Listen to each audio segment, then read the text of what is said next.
The command center felt colder that morning, as if the building itself understood the magnitude of what had happened. Phones rang non-stop. Investigators rushed between rooms, and every monitor flashed the same unbelievable message. The train had never arrived. Not derailed. Not delayed. Simply gone. Gone. Colonel Harrow stood stiffly in front of the rail map, eyes bloodshot from a night with no sleep. Every line, every station, every junction was laid out in perfect order. Trains could be late. Trains could break down. But trains did not disappear. At 9:13 a.m., the silence shattered. A radio technician called out, voice trembling. "Sir, I found something." Quotes. The room halted. Every head turned. He played the final radio transmission from train F91, the one never shared publicly. The speakers crackled. A man's voice, strangled with terror, spoke through the static. "If anyone hears this, the track, it's not there. I repeat." The track is a thunderous metallic slam echoed behind him, followed by panicked breathing. Then a different voice whispered into the mic, "It's happening again." The recording cut instantly. 11 seconds of audio were missing, the file ending with a redacted notice stamped in thick bureaucratic ink. "Classified, do not release." Colonel Harrow stiffened. He had heard that phrase before. He wished he never would again. Witness reports began pouring in within hours. A farmer swore he saw the outline of a train moving slowly across a field, far from any known track. A woman at a roadside gas station claimed she heard metal screaming as if a derailment occurred nearby. But when she looked, the earth was untouched. But one report stood above the rest. Arthur Gable, a retired switch operator, lived near an old, abandoned sector known as mile marker 67. A line that hadn't seen rails since the 1980s. When investigators asked if he heard anything unusual, he didn't hesitate. "A train," he whispered. "It was slowing down, wheels grinding, but there haven't been tracks here in 40 years. The investigator frowned. "Are you saying the train came through here?" Arthur's eyes drifted toward the fog outside. "I'm saying I've heard that sound before, and once was too many." Colonel Harrow wrote the man off publicly. Privately, he returned to his office, opened a locked drawer, and pulled out an old, dusty folder. Mile 67 incident minus 1984. Inside were photographs of a missing freight train.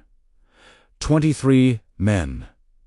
No wreckage, no explanation. The last message that train ever sent was eerily identical. "The track just ends. It's gone. We're still moving." The rest was static. Later that day, investigators searching the departure station found a leather-bound notebook wedged between the seats of the deserted platform office. It belonged to Chief Engineer David Wren, the man responsible for train F91. His notes grew increasingly frantic across the final pages. "Something's wrong with Sector 67, he wrote. "Track sensors keep resetting. Coordinates aren't lining up. Something is off with the ground, like it's breathing. The next entry was scratched violently, ink pressed so deep it tore the page. That night, rushing to make sense of the increasingly bizarre evidence, Colonel Harrow received a call from Dr. Lena Marove at the National Research Lab. "I found something," she said. She sent over an infrared satellite image of the region, but the tracks weren't visible. Instead, there was a long, shimmering distortion, as though the land itself was rippling like water. "It's a magnetic shear," she explained, "but with properties we've never recorded." "What kind of properties?" he asked. "Ones that suggest the landscape is misaligned with itself, like it's in two states at once." Quotes.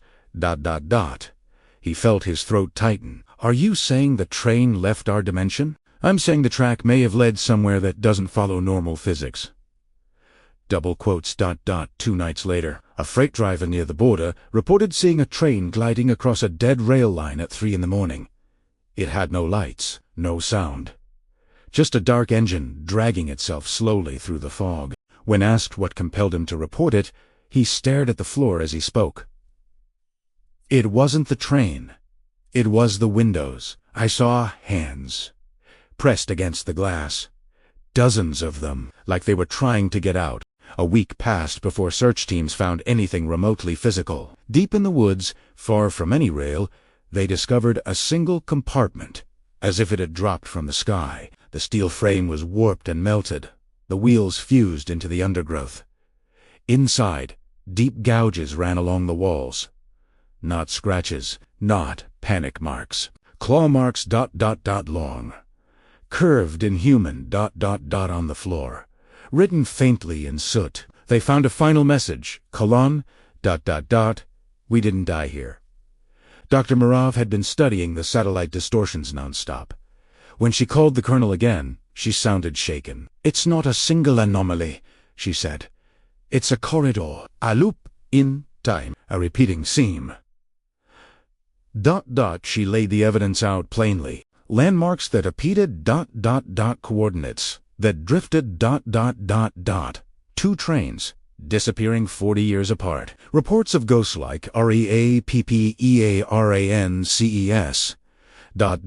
tracks that vanished beneath a train mid. It's a temporal loop, she said. Anything entering mile marker 67 might become unstuck in time. ... Harrow stared in disbelief. So the train could be in the past? The future, yes, or trapped in a repeating segment that never ends. ... Her words hung like a sentence. Months later, on a fog-choked morning, a security camera near the abandoned sector captured silent footage that investigators weren't allowed to publicly discuss. Frame 1, a distant shape, emerging from the tree line. ... Frame 2, the body of a train, windows blackened, gliding across broken ground. Frame 3, pale silhouettes staring out. UNMOVING ... Frame 4, the entire train vanishing ... instantly. Completely, without motion blur, without fading ... Frame 4, when the footage ended, Harrow watched the empty grass in silence. He replayed the final radio transmission again and again.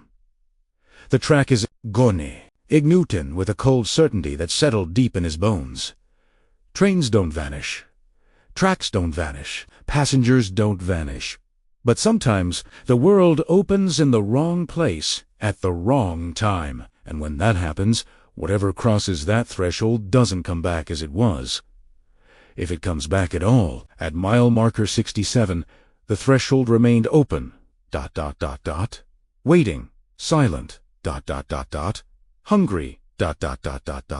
Things disappear there. ... Things reappear there. And somewhere, maybe yesterday, maybe tomorrow, an entire train continues to run through a looped sliver of time, carrying passengers who still press their hands against the glass, hoping someone will see them, hoping someone will hear them. ... Hoping someone will find the tracks that no longer exist.